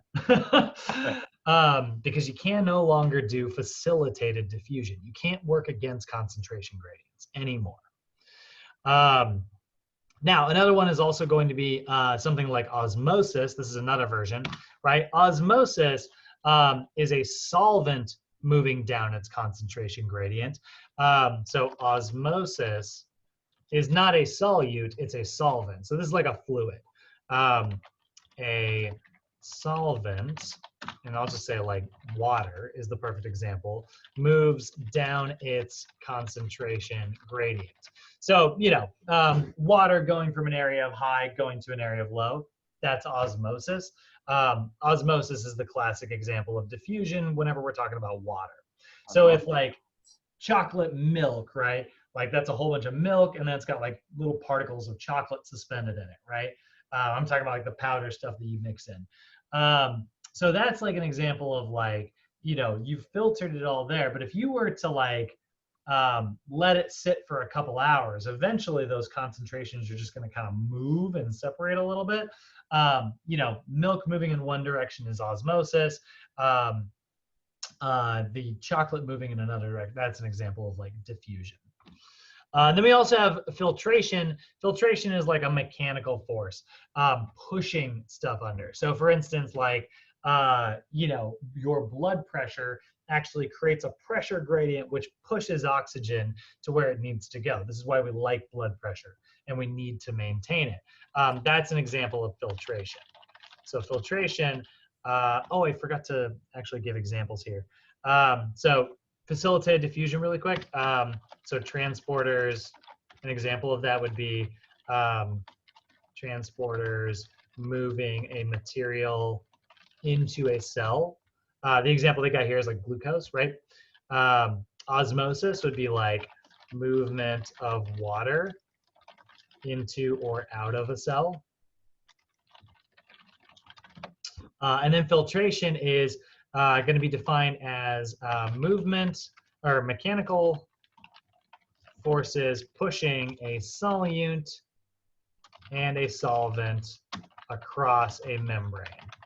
So movement of materials due to pressure changes. That's like an example of filtration. So here's an example of diffusion, by the way. This is a chunk of salt, like, or maybe, I don't know. Well, actually, we'll say this is chocolate milk. Somebody, you know, didn't clean the spoon before they like dipped it back in, and then liquid got in there, and it made one of those clumps that we all hate. So now the thing that your parents would yell at you about. So now there's you drop that clump of salt of chocolate milk powder into your milk. What's cool is like, because there's no like fluid in that chunk, the fluid naturally wants to move to that area of low concentration, right? It naturally wants to diffuse because all these particles are lumped up, and nature hates that. Nature wants things to be nice and even. So what it's going to do is it's going to push all those particles until they're nice and evenly separated. I'm going to kind of, normally I draw this on the whiteboard, but here's like an example of like high concentration. And here's an example of like low concentration. So a high concentration is where there's just a bunch of stuff, right? And a low concentration is where there's very little stuff. So what happens is stuff's gonna wanna move from over here across this membrane to over here until they are nice and even. This is actually why salt water dehydrates us. You should never, if you are stranded on a deserted island, right? You should never drink salt water because salt water has so much salt in it that there's actually very, very little water content. It looks like water, but it has very little water in it. And the concentration of how much water is in that salt water is less than the concentration of water that's in your cells. So what'll end up happening is when you drink salt water, your cells will go, there's not enough water in that water. And so what it'll do is it'll actually push water out of your cells into the salt water. And that's why you shouldn't do that. Here's an example, by the way, of osmosis, right? Again, here's a natural, like if you had a whole, like what's funny is it looks like these water levels are the same, right? But this is like salt water and this is basically fresh water. And what's happening is the water is actually gonna move across this little membrane here. And now it looks like there's more over here and less over here, but the concentration of water molecules in both of these is actually now equal, even though it doesn't look like it. Because this stuff, these little yellow dots, what's that? Because it has so much salt on that side? Exactly, yeah. These little yellow dots are taking up too much space. There's the same amount of water in both, you know? And then here's pressure, right? This is filter. This is an example of like filtration, right? If you were to push on one side, that would create things like blood pressure. And that's how your, you know, blood vessels close down and they open up and all of a sudden stuff goes rushing in one direction because nature's like, let me get at that empty space. There's so much empty space over there. And then all of a sudden your blood vessel opens up and it's like, ugh, and it goes rushing through. Yeah, question, Irene, what's up? Yeah, so is that an example of your body wanting or needing to be in homeostasis with the negative and positive feedback? Mm-hmm. That's all. Yeah, but I would say like negative feedback is like your body burning up energy to actively do all of this. Whereas a lot of what we're talking about right now, diffusion, is very passive. It kind of happens naturally. Nature wants stuff to move from high concentrations to low concentrations. I always say this as a joke, but nature is totally like a socialist. Like nature wants a nice, even, it's like wants everybody to have the same amount of money. Like that's like nature in a nutshell, right? But we store up high concentrations of stuff so that we can move it in a direction we want to move it in. So negative feedback is actually oftentimes using a little bit of energy to work against what happened naturally. What's homeostasis? Homeostasis is perfect balance in the body. So like when you start to get cold, your body will maintain homeostasis by making you shiver to warm you back up. And then you'll get to neutral. Yeah, homeostasis is how we maintain life. One of the reasons I mentioned earlier, like zombies can't really be a thing, is because they lost homeostasis, and once it's gone, that's it. So here's like kind of an example, right? Here's a low solute water, and here's a high solute water. So this is salt water over here. This is regular water over here. There's very little stuff. It's just water. Whereas there's a whole bunch of stuff taking up space in the water. So thanks to osmosis, stuff is going to move from here to over here. Now, there are some terms that kind of describe what type of material something is. You may see this in your homework, so I'll just mention it here. But when we're talking about like different types of solutions and fluids, right? So when we're talking about like materials and fluids and things like that, you're going to see three main categories here. And I'm going to go in a slightly different order here. But we're going to see hypertonic solutions, which are solutions that have a high concentration, or a higher concentration than something else, right? So for instance, salt water is hypertonic compared to, I'm sorry, actually that's the opposite. Fresh water is, hypertonic compared to salt water because it has a higher concentration of water molecules, right? So that's hypertonic. And then we also have hypotonic. Hypotonic solutions are solutions that have a lower concentration than something else, right? So hypotonic is an example of salt water is hypotonic compared, oh my God, with fresh water because it has less water in it because salt is taking up some of the space, okay? And then we have isotonic, and isotonic is neutral. So iso is a solution that has the same concentration as another material. Right. So for instance, like what we're seeing here in like a hypotonic solution, right, is we're seeing something that has like a ton of salt in it. So because it's hypotonic, it's really hungry to get more water. And that's why it sucks water out of your cells, because your cells are considered hypertonic compared to salt water. They have more water in them and less other stuff. So what ends up happening is like it shrinks your cells. You'll have like a material like this, and then, you know, this is at its solute concentration, and this one here, this is isotonic. This red blood cell is nice and happy because the concentration out here and the concentration in here are equal. So there's no reason for things to move in one direction or another. But if it was hypotonic, what ends up happening is like a whole bunch of fluid's gonna rush into the cell. And that's actually going to make your cell very swollen and bloated, which means it's not going to be able to function very well. This is often what happens if you end up like drinking like a lot of alcohol or something, and like you get kind of puffy and like bloated afterwards. This is often what happens because of that. Hypertonic is exactly the opposite. This is where you'll end up being dehydrated.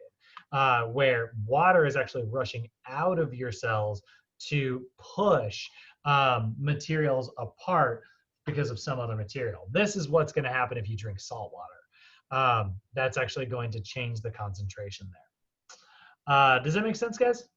Yes. Cool. Now, filtration, like I mentioned earlier, is where you're going to use force to actually move these things around. We use filtration all the time, where like mechanical forces, even just like, you know, eating is an example of that, right?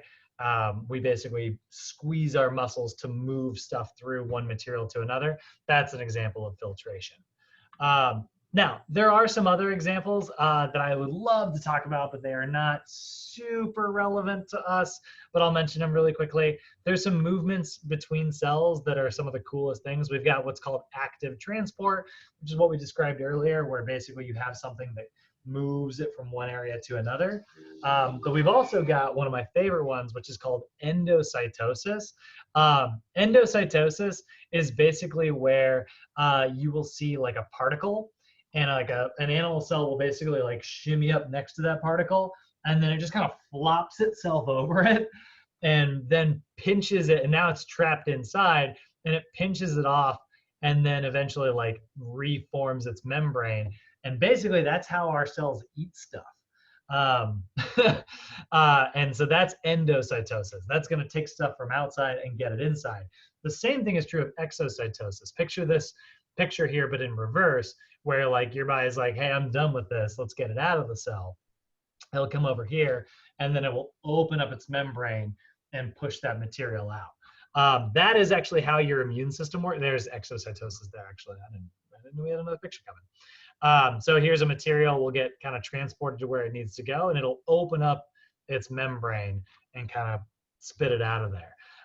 Those are really cool. I love talking about exocytosis. That's how your immune system works, right? Your immune system basically comes along and finds like a virus or a bacteria, and it just kind of flops itself over it and eats it. I'll show you just really quickly. And it literally means like devouring cell action. Cell action. Image here. So we call that phagocytosis. Yeah, it looks like Pac-Man. This is great. That's a great picture. It really is just kind of like, blah, and then like closes over. But yeah, it kind of looks like this. It just kind of surrounds it and eventually pinches itself off and then, you know, dissolves it. And that's how your immune system works. I don't know what all this is. That's very silly. Apparently there's some video game or book series or novels or something that have to do with devouring cell action. But yeah, that's kind of how that works, which is really cool. And then basically once it's done dissolving the whole thing, it'll spit it all out using exocytosis. There is one other one called pinocytosis, by the way, which wasn't mentioned here. And that's where a cell will actually make like basically like a really sharp, it kind of looks like the T-1000 from Terminator 2. It makes like a super sharp arm and just punctures something and then drinks like a material. That's pinocytosis. It punctures like a bacteria and then like sucks all the liquid out of it, and then the bacteria dies. Yeah, what's up, Irene? What does that? Your immune system mostly, but all your cells can, that's how they get stuff in and out if they're not using like transporters. Oh, but the last one you mentioned, when does it call? Pinocytosis? Yeah, sometimes your immune system will do that. So pinocytosis. Let me see if I can find just a picture of it. But is it like when you eat certain type of food or? Ooh, do I have this wrong? When does that kick in? That sounds interesting. The Terminator arm. I like that. Yeah. I might have the wrong name here. I assumed I would have gotten a picture of it. Isn't it? It looks like it's right there. Oh. Yeah, well, I'm seeing it, but it's kind of just showing pictures of endocytosis. Oh. But it's like a quick reaction that just goes in and out. Yeah. One cell puncturing another. What's that called? Yeah. Capillary diffusion. Anyway, it'll kind of look like this. It'll go, and it'll drink it up. and kind of, suck it, and then it's all, and then eventually it's all dehydrated and the cell dies. And that's just part of our normal functioning of the cells. Yeah, that's part of your immune system. I mean, yeah, okay. Yeah. There's a great crash course. I'm gonna have to rewatch it because I might be having my terminology. This is where, again, immune biology is not really my area. I just think it's fascinating to talk about. But I'll have to rewatch my own crash course video on the immune system today because I feel like I might have goofed it. So that is everything, actually. That's all I got for you today, guys. Do you have any questions or comments or anything?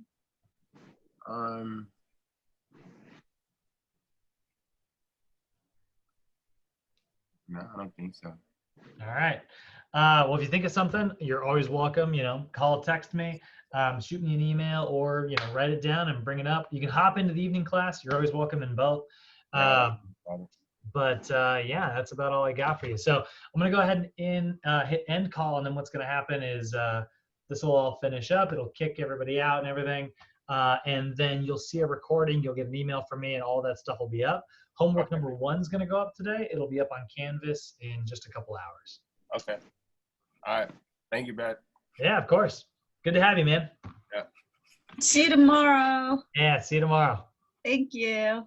No problem. See ya.